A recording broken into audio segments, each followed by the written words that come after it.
I am sure that we are not seeing each other for the last time, said Anna Sergeyevna with an unconscious movement.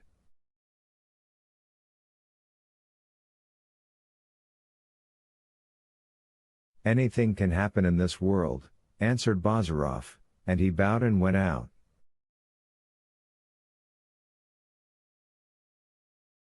So you propose to build yourself a nest? He said the same day to Arkady, crouching on the floor as he packed his trunk. Well, it's a good thing.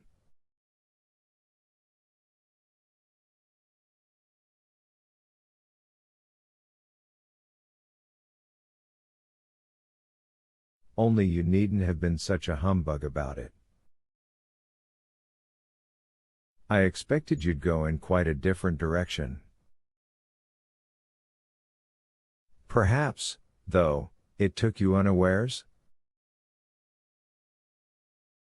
I certainly didn't expect this when I left you, answered Arkady, but why are you being a humbug yourself and calling it a good thing, as if I didn't know your opinion of marriage?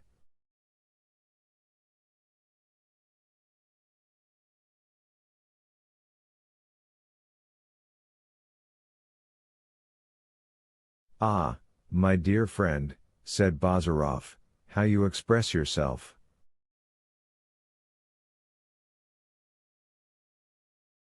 You see what I'm doing, there happened to be an empty space in my trunk, and I'm putting hay into it. That's how it is with the luggage of our life, we would stuff it up with anything rather than leave a void.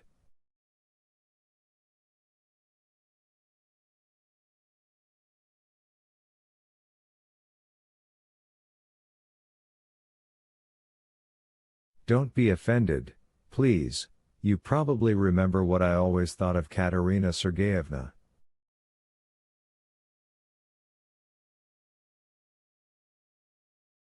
Many a young lady is called intelligent simply because she can sigh intelligently, but yours can hold her own, and indeed she'll hold it so well that she'll have you under her thumb, well, and that's quite as it should be. He slammed the lid and got up from the floor. And now I say again, farewell, because it's useless to deceive ourselves, we are parting forever, and you know it yourself, you acted sensibly, you were not made for our bitter, rough, lonely existence.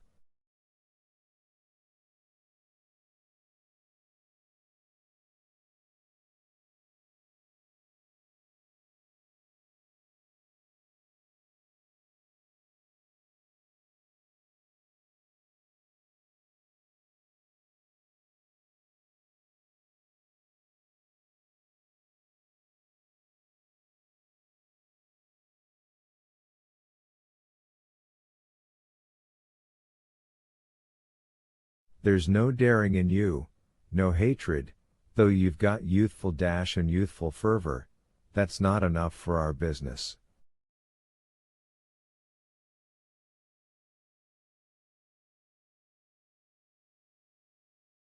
Your sort, the nobility, can never go farther than noble resignation or noble indignation, but those things are trifles.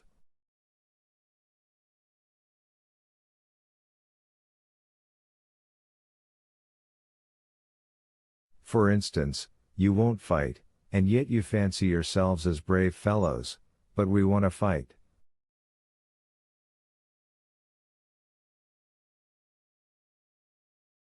So there.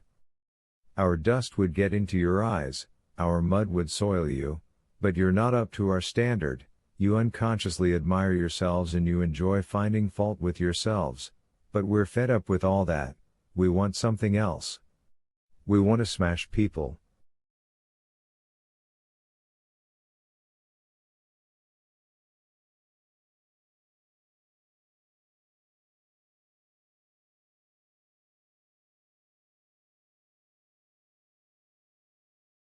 You're a fine fellow, but all the same you're a mild little liberal gentleman, a volatu, as my parent would say.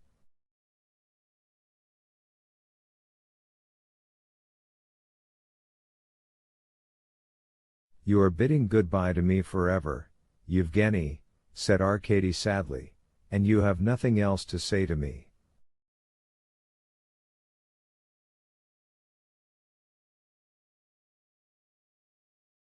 Bazarov scratched the back of his head. Yes, Arkady, I have other things to say to you, but I won't say them, because that's romanticism, that means sentimental trash.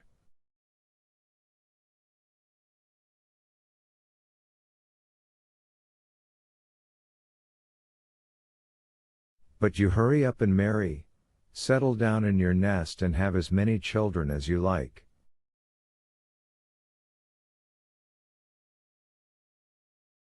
They'll have the gumption to be born in a better time than you and me. Aha! I see the horses are ready. It's time to go. I've said goodbye to everyone. Well, what's this? Embracing, eh?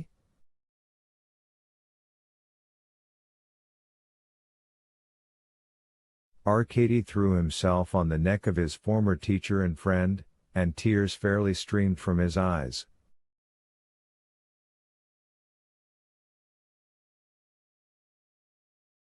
That's what comes of being young, remarked Bazarov calmly. But I rely on Katerina Sergeyevna.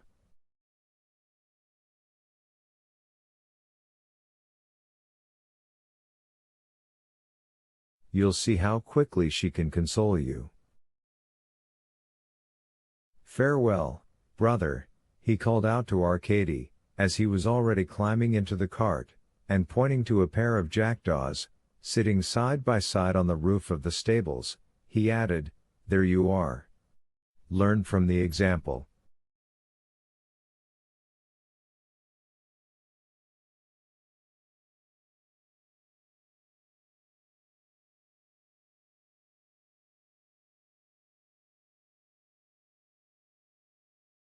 What does that mean? Asked Arkady. What?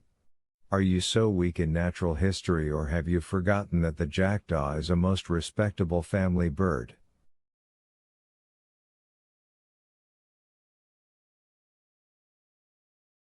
An example to you. Goodbye. The cart creaked and rolled away. Bazarov spoke the truth. Talking that evening with Katya, Arkady had completely forgotten about his former teacher.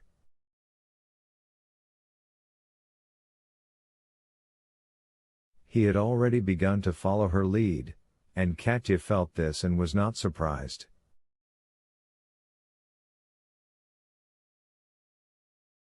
He was to set off the next day to Marino to see Nikolai Petrovich.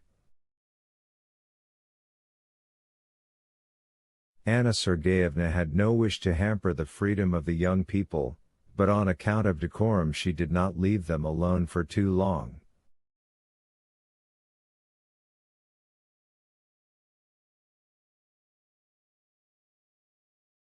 She generously kept the princess out of their way. The old lady had been reduced to a state of tearful frenzy by the news of the approaching marriage.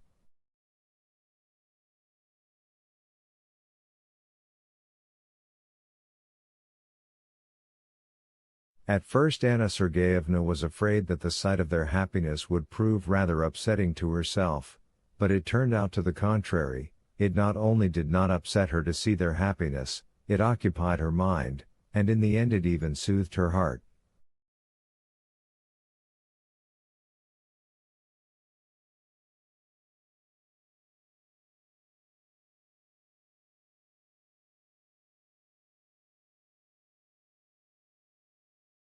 This outcome both gladdened and grieved Anna Sergeyevna.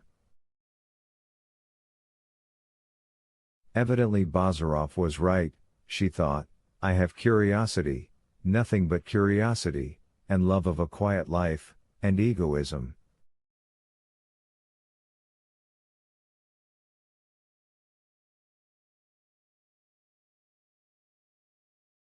Children, she said aloud, do you think love is an imaginary feeling? But neither Katya nor Arkady even understood her. They were shy with her, The fragment of conversation which they had accidentally overheard haunted their minds.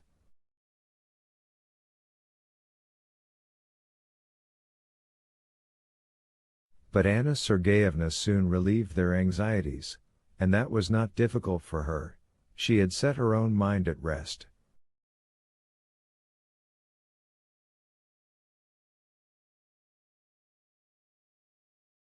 Chapter 27. Bazarov's old parents were all the more overjoyed by their son's sudden arrival on account of its complete unexpectedness.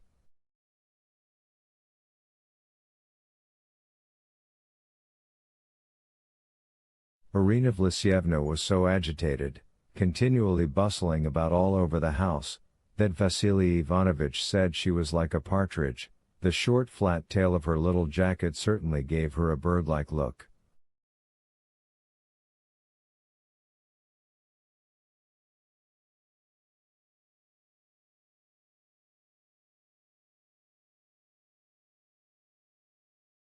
He himself made noises and bit the amber mouthpiece of his pipe, or, clutching his neck with his fingers, turned his head round, as though he were trying to find out if it was properly screwed on, then suddenly opened his wide mouth and laughed noiselessly.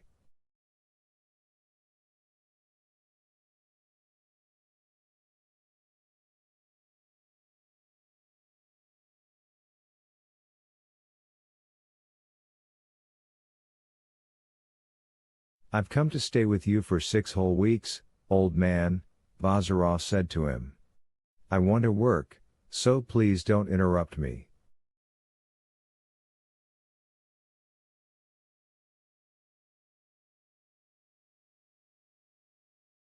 "You will forget what my face looks like, that's how I will interrupt you," answered Vasily Ivanovich.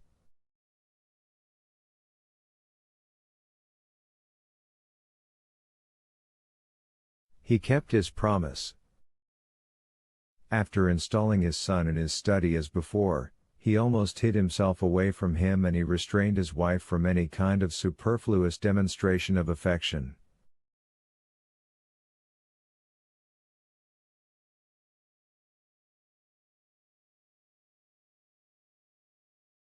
"Last time Anyushka visited us, little mother, we bored him a little, we must be wiser this time."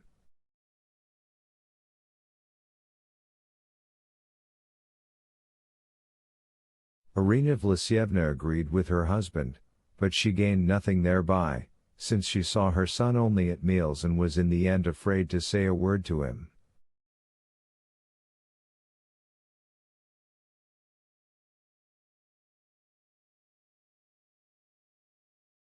"Enyushenka," she would sometimes start to say, but before he had time to look round she would nervously finger the tassels of her handbag and murmur,